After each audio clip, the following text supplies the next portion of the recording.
Welcome back everyone to a new edition of Pickups. This is for the month of September, and this is a special retro PS1 edition of Pickups. Music in the background today is from Crash Bandicoot 2. So first up is strictly a loose game. Unfortunately, luckily it got a little thin plastic case. And of course, game that needs no introduction.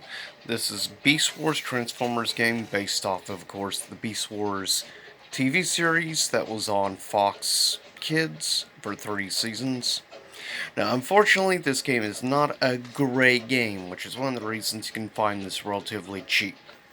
I picked this up for, I believe, I think I paid about like $5 or $6 for this, which is not a bad price at all. But with that said, on to game number 2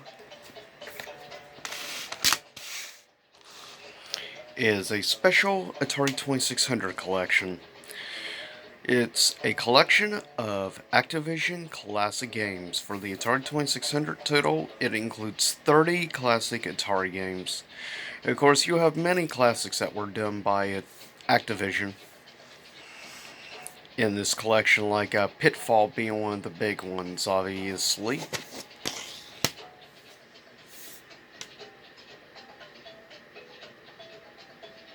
Still, if you're a fan of like collections and compilations, this is something to check out. You can get this relatively very cheap, even completely in box in good shape. So I recommend, if you're at all a fan of Atari, this is a really cool collection to have for your PS1 and for a very good price range. Next up, we have a 3D platformer. I consider this actually one of the iconic platformers on the PS1. Now, some people may disagree with me, and that's all well and good, fine. Price is reasonable, and yeah, the same group that worked on the Armored Core series also worked on this game. Now, interesting enough, I always thought the character reminded me of, like, Dennis the Menace, personally. Definitely an interesting 3D platformer. It's not like a super hard game, and a lot of the bosses are relatively easy and stuff. It can be clunky, but you have to expect that for like an early 3D platformer of the PS1 era. But still, I actually like it, but to be fair, nostalgia factor heavily involved. But a classic 3D fighter, I think, or platformer that I think more people need to give a chance to. Next, we have sort of like an earlier dungeon crawler type of game. If you know how a lot of classic dungeon style games played and stuff, you would probably understand and get this game very much based around stuff like the early Diablo, specifically like the original Diablo, as well as other games of similar sort. And I think it's actually pretty good, and you can get this like also again dirt cheap, very affordable.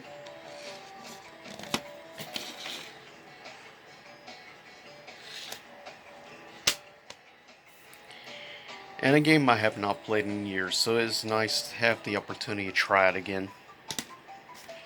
Next is a bit less well known platformer.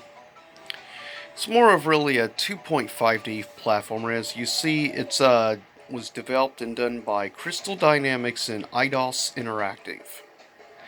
Which, if you mirror the PS1 era, I'm sure you're more than aware of stuff that Crystal Dynamics and Eidos worked on, such as the original classic Tomb Raider games, which you even see an advertisement that includes demos of these two games done by Eidos.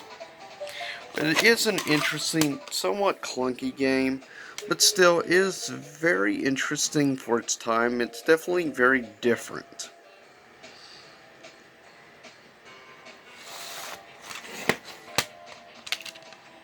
Now, unfortunately, the case comes off, and there you see an ad for Soul Reaver, which is an all-time classic.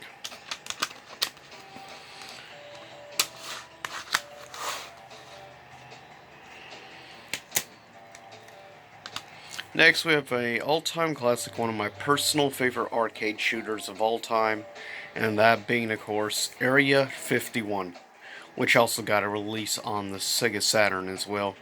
A all-time classic arcade game by well, the arcade, I would say one of the kings of the arcades in the 80s and 90s, and of course that being Midway, the ones who did the Mortal Kombat franchise, as well as Primal Rage and many other games. But if you've never actually got a chance to play of classic shooters this game, definitely do yourself a favor and get the game, as it is affordable. Second to last, we have an interesting game I've actually never played. Some of the people that worked on this game also were involved in another little game you may or may not have heard of called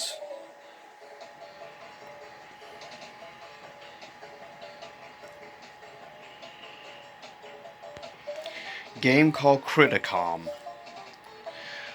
Not necessarily a great game to be connected to, unfortunately. Now, interesting thing about this game is that it actually has like fatalities and stuff.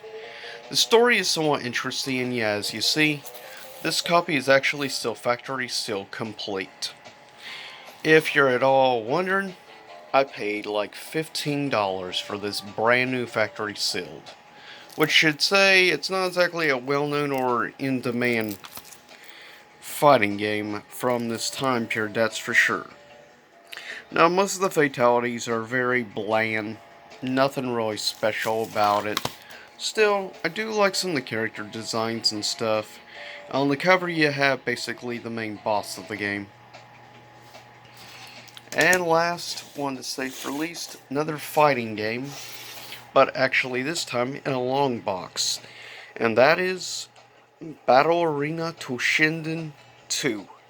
And of course, here on the cover, we see specifically a new design and vamp look for Gaia, which was the main antagonist of the first game.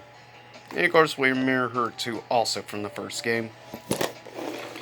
I always found these long boxes interesting to say the least, as they are not exactly the most common games to find, and can be expensive. Now, I am surprised at what I paid for this for mint condition in the long box was surprising. But it is definitely still an all-time classic, and I have heavy nostalgia for the original Battle Arena Toshinden. I've actually never owned 2 or 3 in this trilogy, so I'm actually looking forward to trying out for the first time Battle Arena Toshinden 2. With that said, I'll see y'all next time. Same YouTube time, same YouTube channel. Have a good rest of September. And I have a special horror-themed pickups for the month of October. But I'll see y'all next time. Stay safe.